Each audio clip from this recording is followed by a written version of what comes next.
is important. I would like to start off by telling you a story about a man who used his voice in order to save thousands of lives. In 402 AD, there lived a monk named Telemachus. One day while in prayer with God, God told Telemachus to go to the great city of Rome.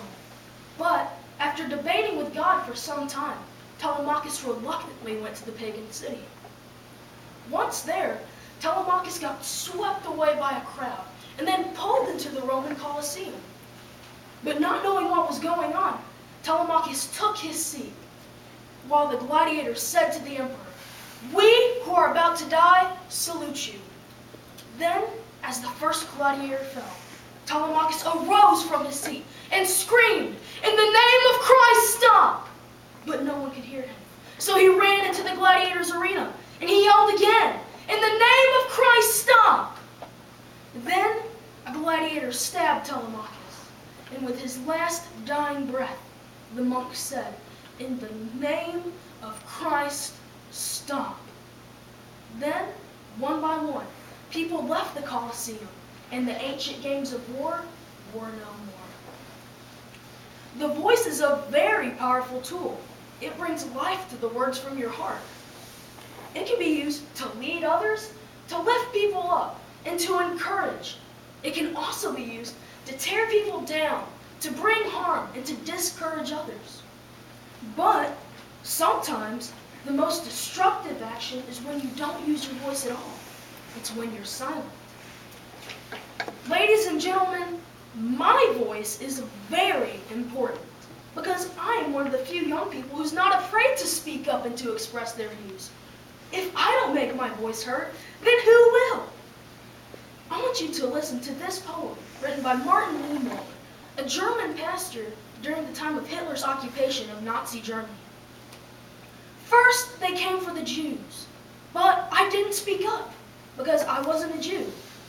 Then, they came for the communists, but I didn't speak up because I wasn't a communist. Then, they came for the trade unionists, but I didn't speak up because I wasn't a trade unionist.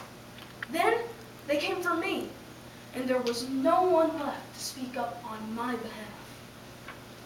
It's my goal to use my voice to make a difference. One way that I've used my voice was in the 2012 presidential election.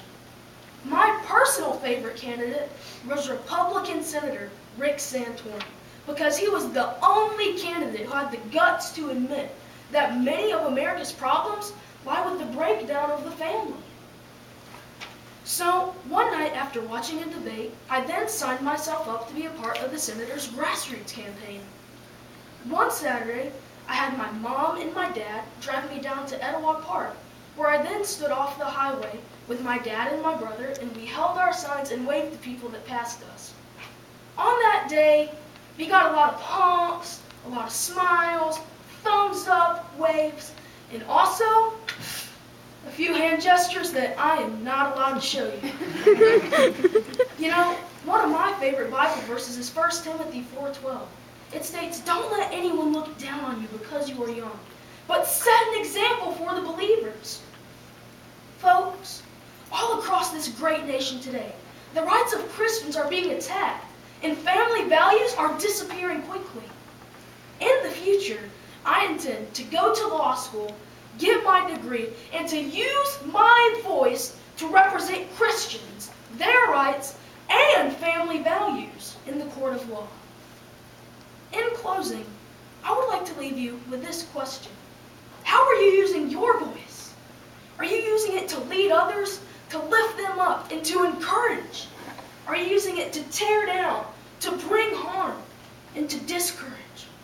Or are you sitting back silently when you know that you should be speaking up? Don't wait until it's too late. I'm using my voice to lead, to encourage, to inspire, and to defend the rights and values of others. Ladies and gentlemen, this is why my voice is important. Thank you.